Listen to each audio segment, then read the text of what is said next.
Miércoles estamos en el Parador de Turismo Pedro de Estopiñán, 9:34 cuando comenzamos nuestra charla con Miguel Marín, que es diputado del Grupo Popular en la Asamblea y portavoz de este grupo. Hola Miguel, bienvenido, buenos días. Muy buenos días, Begoña y Ángel. Sí, muchas gracias por estar aquí con nosotros y también saludo a mi compañero Ángel de Jesús. Hola Ángel, buenos días. Buenos días.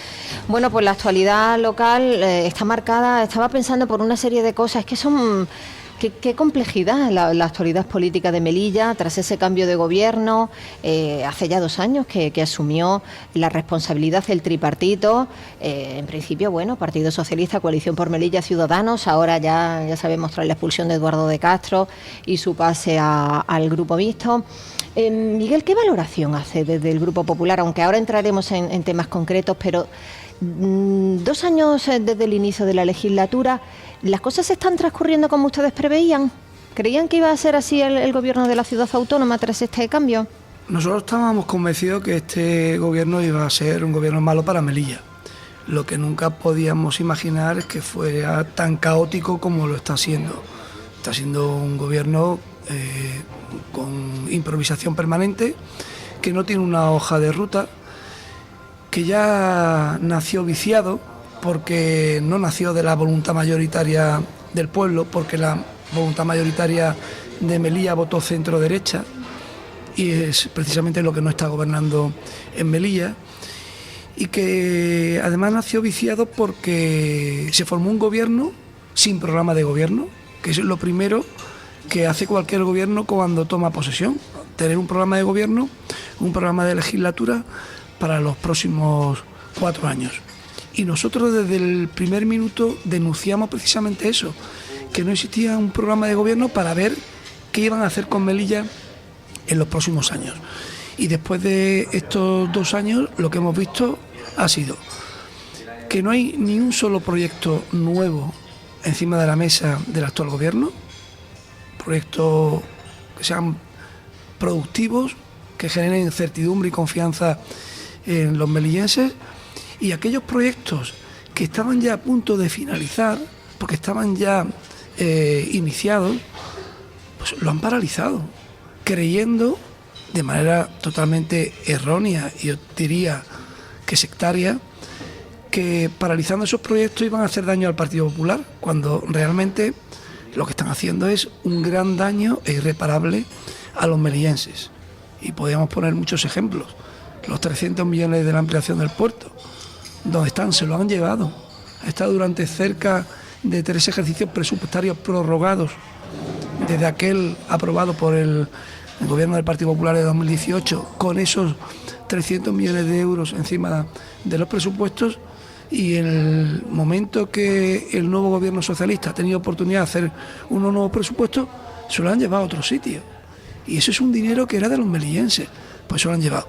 Podríamos poner también el ejemplo del muelle de cruceros, un acuerdo firmado en 2019, concretamente el 27 de febrero de 2019, un acuerdo entre la Autoridad Portuaria de Melilla y el Grupo Carnival, el mayor grupo de cruceros del mundo, que gestiona más de la mitad de los cruceristas del mundo y más del 40% de la flota de cruceros del mundo. Pues un acuerdo tan importante que en dicho acuerdo estaba previsto que se iniciaran ya las actuaciones operativas de la compañía en Melilla para finales del 2021, y estamos en el año 2021 y ni se ha dragado la parte del puerto que correspondía a la ciudad autónoma de Melilla, ni se ha licitado el contrato de ejecución de ese pantalón de crucero. Es decir, podríamos ponernos a hablar de tantas cosas que han paralizado y que se han entretenido en hacer cosas totalmente innecesarias e improductivas. Se han gastado 3 millones de euros en un centro ilegal de menores extranjeros. Se pretenden gastar más de 4 millones de euros en una ampliación de módulos en La Purísima, cuando precisamente tenemos menos menores que nunca en Melilla. Se llevan gastados millones de euros en la Plaza de Toros en una competencia que no es propia, que es de delegación de gobierno, del gobierno central. Es decir, podríamos estar hablando horas y horas de las barbaridades que están haciendo, que están produciendo un daño en las arcas públicas tremendo, y que son suponen un derroche, un despilfarro del dinero público. Ustedes han defendido en varias ocasiones que el gobierno actúa, que cada partido, bueno, pues es como si fuera un gobierno independiente y actúa, bueno, pues según sus criterios, sin dar cuenta a los demás. ¿En qué se basan para decir eso? En hechos. Nosotros llevamos una labor de oposición intensa porque entendemos que es nuestra obligación, debemos defender los intereses de los melillenses ante un gobierno tan desastroso como este. Y por poner un ejemplo, en las numerosas solicitudes de información sobre distintos procedimientos administrativos manifiestamente irregulares, pues tenemos la callada por respuesta. O no nos mandan la información, tenemos que insistir en solicitar esa información, o nos la mandan sesgada, o nos quitan documentos del expediente, nos lo ocultan, es decir, cosas realmente tremendas. Y lo hacen porque saben que están actuando mal, con una opacidad tremenda, pero a mí me preocupa más que la opacidad los resultados de esa desastrosa gestión. Y en cuanto al gobierno, desde el minuto uno, pues se vio que era un gobierno en el que cada uno iba a lo suyo.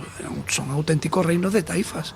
Y el último capítulo lo tenemos con el debate sobre Schengen. El debate sobre Schengen, sobre la integración en la Unión Aduanera. El presidente de la ciudad sale antes de ayer diciendo que el gobierno está de acuerdo con suprimir esa excepcionalidad que existe en Schengen, que está de acuerdo con la integración de la Unión Aduanera, y ahora sale desde CPM diciendo que no, que Schengen no, que Unión Aduanera no, pero vamos, ¿en qué quedamos? Si el presidente dice que el gobierno está de acuerdo con esto, desde CPM, que es el grupo mayoritario del gobierno, dice todo lo contrario. Esto es un auténtico despropósito y sobre todo está generando una incertidumbre en la ciudad y desde luego que hace un gran daño a Melilla, sobre todo por las posibilidades de presente y de futuro. Desde el Partido Popular estamos convencidos que Melilla tiene presente y futuro. Presente más oscuro con este gobierno, pero futuro tiene mucho. Y estoy convencido que dentro de 2 años Melilla tendrá un gran impulso de la mano del Partido Popular.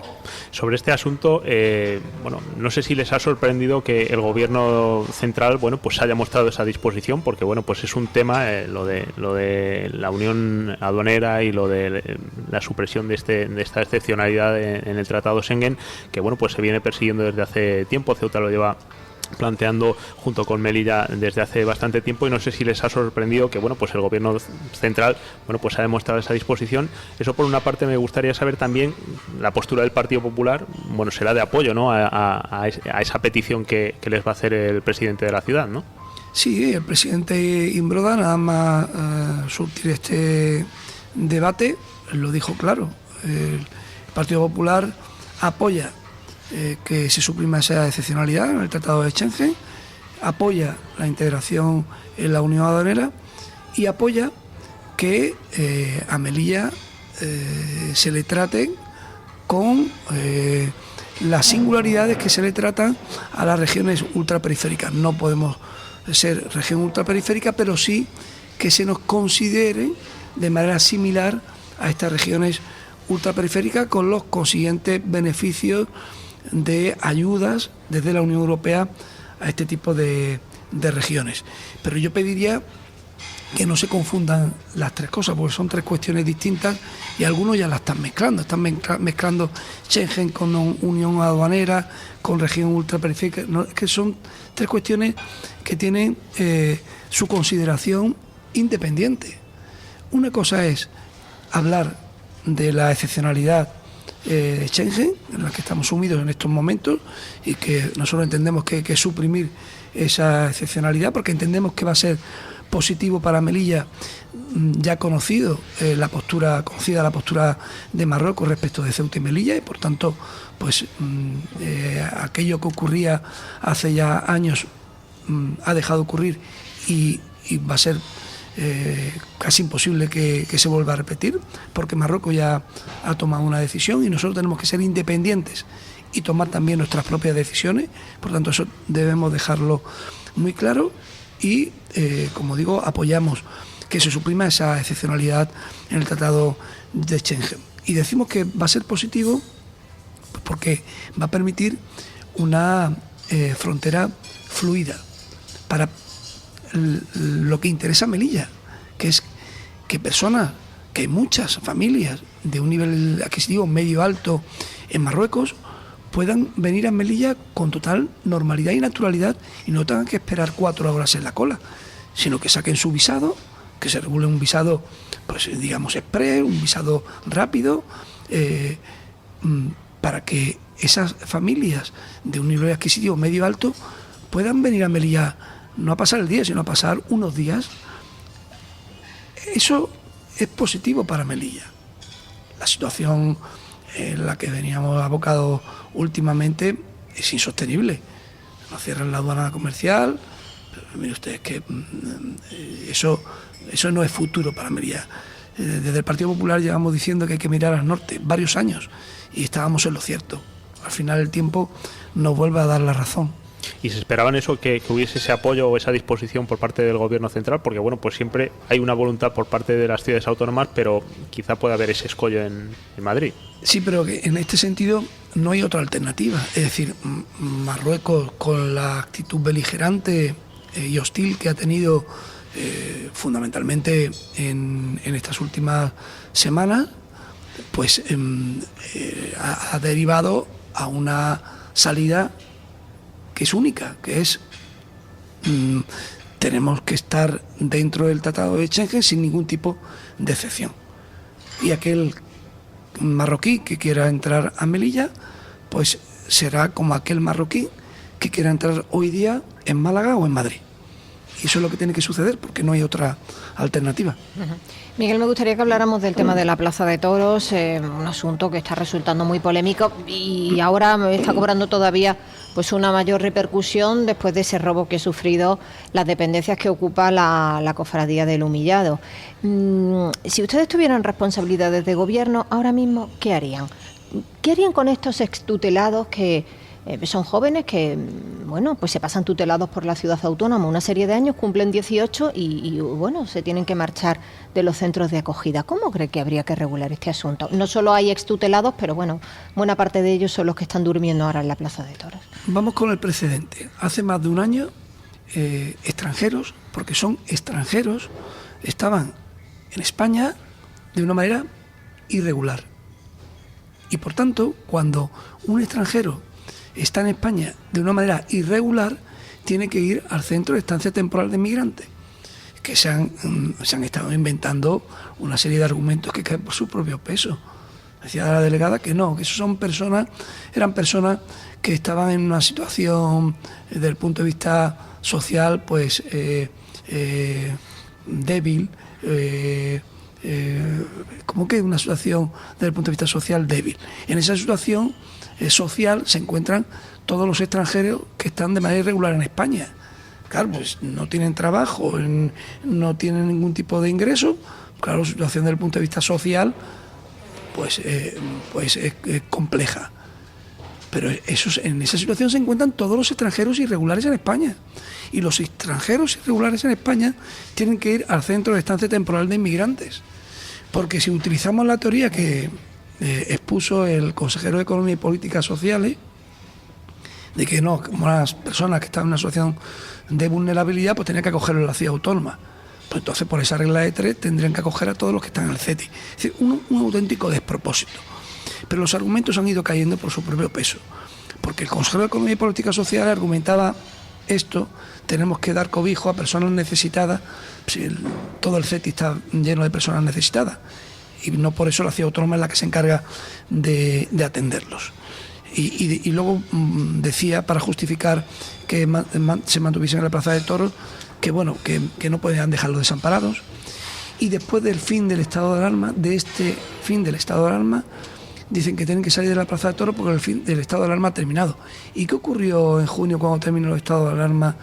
Porque se mantuvieron en la Plaza de Toros. Es decir, un argumento, como digo, que cae por su propio peso, no se sostiene. Y ahora vamos a la situación esperpéntica a la que hemos asistido durante estas últimas semanas. Desde la Consejería de Economía y Políticas Sociales se dice que ha terminado el estado de alarma y tienen que salir de la Plaza de Toros. Por tanto, si sale de la Plaza de Toros tendrá que atenderlo delegación de gobierno al Centro de Estancia Temporal de Inmigrantes. Llega la Consejería de Medio Ambiente y la de Distrito, las dos, y dicen que se van a hacer cargo de las personas que ahí están porque tienen que atenderlas.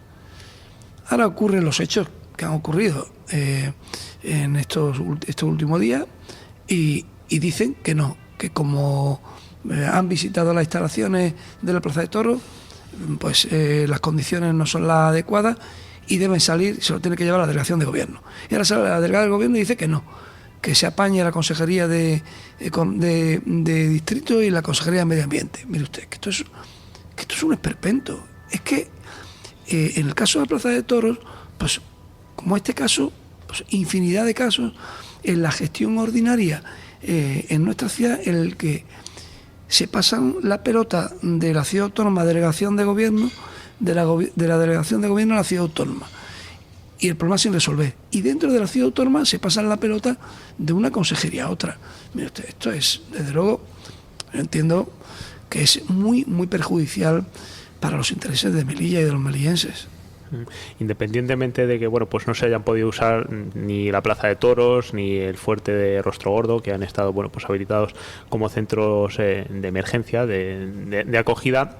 Lo que sí que ha quedado claro, y además con este último incidente, es que hay bastantes desperfectos en un sitio y en otro.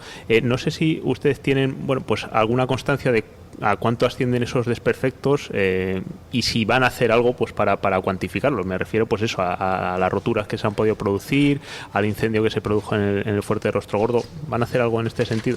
Sí, nosotros pedimos solicitud de información acerca de las inversiones que se están realizando para resolver pues todos los desperfectos, arreglar todos los desperfectos que han ocasionado tanto los menores en el fuerte de Rostrogordo como los extranjeros en la Plaza de Toros, y estamos a la espera de que nos den esa información, pero en cualquier caso las cuantías van a ser muy elevadas, van a ser cientos y cientos de miles de euros totalmente tirados. Son instalaciones públicas totalmente desaprovechadas. Tenemos dificultades, Melilla es una ciudad pequeñita, 13 kilómetros cuadrados, no tenemos muchísimos sitios para poder elegir de ocio y esparcimiento. Teníamos el centro de ocio El Fuerte, en el que podían ir los melillenses a disfrutar de un entorno realmente privilegiado, y lo han cerrado. Tenemos la Plaza de Toros, que se podía haber utilizado ahora que están disminuyendo esas restricciones de la pandemia para iniciar actividades culturales en un sitio abierto, muy espacioso. Pues tampoco se puede utilizar porque está ocupada por extranjeros. Es decir, son espacios públicos que deberían disfrutar el conjunto de los melillenses y están totalmente hipotecados para actuaciones que en unos casos no nos competen y en otros casos, como por ejemplo el Centro de Ocio El Fuerte, era totalmente innecesario. Hablando de otra cosa, Miguel, ¿temen que se produzca un fuerte endeudamiento de la ciudad autónoma que tendrán que asumir sucesivos gobiernos y ciudadanos? Muchísimo. Al final, con lo que se va a llevar a cabo próximamente, con la aprobación de este presupuesto totalmente desorbitado, es un crédito realmente que es el doble de lo que tenemos actualmente de deuda. Es decir, que va a endeudar a los melillenses, que al final son quienes pagan sus impuestos y sus tributos y sus tasas. Pues eso es una actuación que de por sí el pedir un crédito en esta situación compleja podría ser positivo. Lo que podría ser positivo, que es pedir crédito para inversiones productivas, se va a convertir en una auténtica losa para los próximos años, para los gobiernos futuros y para todos los melillenses. ¿Por qué digo esto? Porque miren, si se piden créditos para llevar a cabo actuaciones productivas, como por ejemplo el muelle de cruceros, que permita venir a cruceristas, a cientos y cientos de cruceristas todas las semanas para consumir en Melilla, para dejar dinero en Melilla, Eso es una inversión productiva, porque invierte y uno tiene un retorno muy superior al que ha invertido. Si hace ese tipo de inversiones, pues podríamos estar de acuerdo en que se solicitara este crédito. Pero mire, si se pide un crédito para pagar los 3 millones de euros que se han gastado en el centro de ocio El Fuerte, para pagar 4 millones de euros en nuevos módulos para una ampliación del centro de menores de la Purísima, para pagar los millones de euros de Plaza de Toros, para hacer un río navegable. ¿Para qué necesitamos ahora mismo un río navegable con la que tenemos en Melilla? Con los autónomos, los hosteleros, los pequeños comerciantes y empresarios pasándolo mal, sin poder llegar al fin de mes, teniendo que despedir a trabajadores, teniendo que cerrar sus negocios. Pero que eso es todo un cúmulo de propósitos. ¿Para qué queremos una nueva escuela de música y danza que nos cueste 8 millones de euros? ¿Para qué queremos el programa de pabellones y pabellones polideportivos anunciados por el consejero de infraestructuras en estos momentos? Es que habrá que priorizar. Es que ese tipo de gastos, además de ser innecesarios, ocasionan una carga para el capítulo 2, que es el capítulo de gasto corriente, tremenda. Entonces, de aquí a unos años va a ser prácticamente imposible hacer un presupuesto con la deuda tan grande que va a dejar este gobierno. Y como digo, en inversiones totalmente improductivas e innecesarias. Miguel, me gustaría que habláramos también de, hace poco se han reunido los presidentes del Partido Popular de Ceuta y de Melilla, en el caso de Ceuta también es presidente de la ciudad, han quedado emplazados para un nuevo encuentro a finales de mes y bueno, van a tener una serie de reuniones previas o un intercambio de información con el fin de plantear pues al Gobierno central y a las instituciones europeas pues unas propuestas concretas para Ceuta y para Melilla. Me gustaría que nos comentara un poco cómo van pues esas conversaciones y cuándo se plasmará ese documento definitivo. Sí, hemos quedado para un encuentro a final de este mes.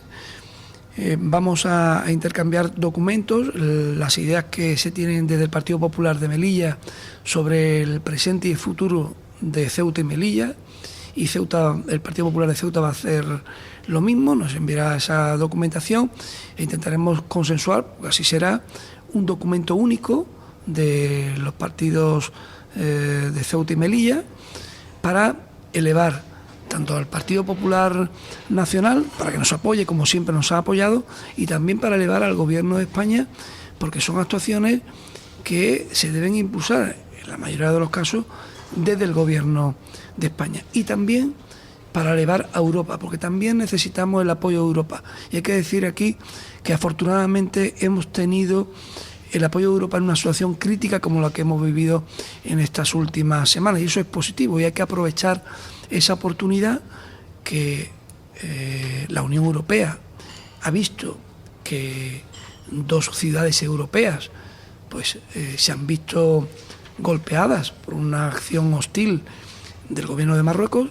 y por tanto deben prestar mucha más atención a Ceuta y Melilla de la que venían prestando hasta la fecha. Son oportunidades que se presentan y que debemos aprovechar y debemos plasmar, como digo, un documento que fije una posición clara y nítida sobre nuestro presente y nuestro futuro. Uh-huh. Me gustaría preguntarle por otro asunto, el tema de ya ha acudido en varias ocasiones a la justicia al Partido Popular para determinadas cuestiones relacionadas con este gobierno. ¿Qué perspectiva cree que hay para temas como el del fuerte de Rostro Gordo, como el tema del contrato de la grúa? ¿Qué cree que va a suceder? Lo lógico es que estos señores rindan cuenta ante los tribunales de justicia, se sienten en un banquillo, atiendan a las preguntas de la parte demandante.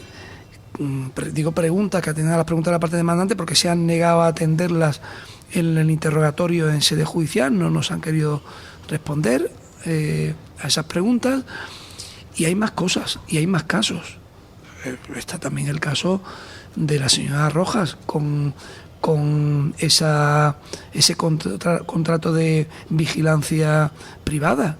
Es decir, la señora Rojas, ni más ni menos, lleva pagado hasta el día de hoy cerca de 1 millón de euros más de lo que veníamos pagando antes.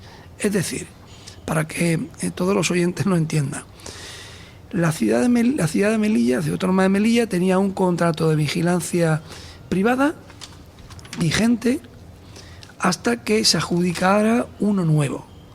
Y estaba pagando 1.000.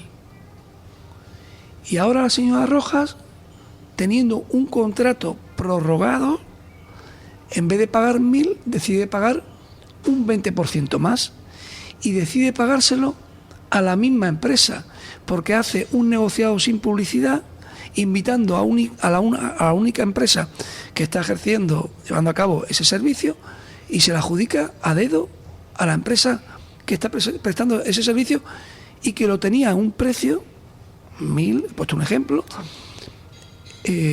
prorrogado hasta la adjudicación del nuevo contrato, y paga un 20% más por hacer lo mismo. La señora Rojas va a tener que explicar en sede judicial por qué le paga a la misma empresa que estaba prestando el servicio un 20% más. ¿Por qué? Porque ha dilapidado ya hasta el día de hoy 1 millón de euros de todos los melillenses. Lo tendrá que explicar. Y tendrá que explicar, ya que saca un negociado sin publicidad, porque no invita a más empresas para intentar ahorrarnos dinero. Es decir, si estamos pagando 1.000 por la seguridad privada, vamos a intentar pagar 800 o 900. Si hay competencia entre distintas empresas, bajan el precio y podríamos habernos encontrado con eso. No, ella de manera unilateral, con una empresa que tiene un servicio activo, en vigor, un contrato en vigor, pues decide darle el mismo contrato aumentando en un 20%. Aquí estamos hablando de cosas muy serias. Y como hay muchos más casos. El módulo del laboratorio. El módulo del laboratorio, eso es realmente tremendo. El módulo del laboratorio, después de meses pidiendo la información, nos enteramos que la mercancía que entra por aforo es de 150.000 euros y lo que facturan a la ciudad autónoma es de 395.000 euros. 345.000 euros más. Mire usted, uno está acostumbrado a oír lo del beneficio industrial. De hecho, en las ofertas pues se pone 10% de gastos generales, 6% de beneficio industrial, 6% de beneficio industrial. Aquí se han ido cerca del 300% de beneficio industrial. Es un disparate. Claro, si está la factura dando vueltas de un lado para otro, que ahora ningún técnico se atreve a firmarla, porque eso es un despropósito. Eso es una contratación manifiestamente ilegal, y eso es un dinero público que a día de hoy no se ha pagado, pero cuando la empresa adjudicataria vaya a los tribunales, la ciudad autónoma de Melilla tendrá que abonar porque el expediente administrativo lo han concluido de manera irregular, porque han puesto 345.000 euros más de lo que cuesta ese material. Y bueno, pues le he puesto dos ejemplos: el caso de la señora Rojas, el caso del señor Mohamed, consejero de Economía y Políticas Sociales, pero podríamos poner muchos más de Melilla Colabora y de otros consejeros. Sobre los contratos y demás, me gustaría una cuestión técnica, porque es que, bueno, pues yo tengo esa duda y creo que mucha gente la puede tener. ¿Es posible adjudicar, como se ha hecho con un contrato de emergencia, el servicio de salvamento y socorrismo cuando ese mismo contrato está en plena licitación y está recurrido? ¿Eso se puede hacer? Porque el presidente de la ciudad dice que está avalado por informes jurídicos y demás. Y por la abogacía del Estado. Sí, sí. Es que aquí hay dos cosas. Pretenden hacer trampas al solitario, que al final se les pilla. Una cosa es el informe que, según el presidente de la ciudad, ha pedido para que le digan si se puede utilizar la emergencia para hacer el contrato de manera provisional hasta que se adjudique el contrato que está en licitación. Es una cosa que, según el presidente de la ciudad, la abogacía del Estado dice que es posible una contratación de emergencia para un servicio que están considerados como esencial, como el de la servicio de playa. Una cosa es eso, ¿vale? Pues que se lleva a cabo el procedimiento, y otra cosa es lo que han hecho. Nosotros estamos de acuerdo, ¿vale? La abogacía del Estado dice que es posible llevar a cabo un procedimiento de emergencia, vale, que se lleve a cabo un procedimiento de emergencia de manera temporal para resolver el problema de las playas. Pero otra cosa es la adjudicación de esa contratación de emergencia. Cuando uno contrata un servicio, lo mínimo que se le pide a la empresa que va a gestionar ese servicio es que esté preparada para ello, que tenga dentro de su objeto social esa actividad, que tenga una experiencia, objeto social. Esta empresa ni tiene experiencia, ni tiene objeto social, ni tenía el equipamiento para llevar a cabo los servicios. Es que mire usted, si usted contrata por emergencia a una empresa para que le haga un servicio, es porque esa empresa cuenta con todos los medios materiales y humanos necesarios para prestar el servicio. Lo que es manifiestamente ilegal es contratar a una empresa que no tiene solvencia, que no tiene entre su objeto social ese servicio y que además no cuenta con los recursos materiales y técnicos y humanos necesarios para prestarlo. Ahí es donde está la irregularidad. No que el procedimiento se haya llevado por emergencia, no. Si llevan cientos y cientos ya por emergencia hasta la fecha de hoy. Nosotros hablamos de eso, de la adjudicación. Aquí lo tenemos que dejar, Miguel, porque aunque se nos quedan muchas cosas en el tintero, ya llevamos 31 minutos, así que hemos consumido todo nuestro tiempo. Muchísimas gracias por haber estado con nosotros. Muy bien, encantado y como siempre a vuestra entera disposición. Pues hasta la próxima, Miguel, un abrazo.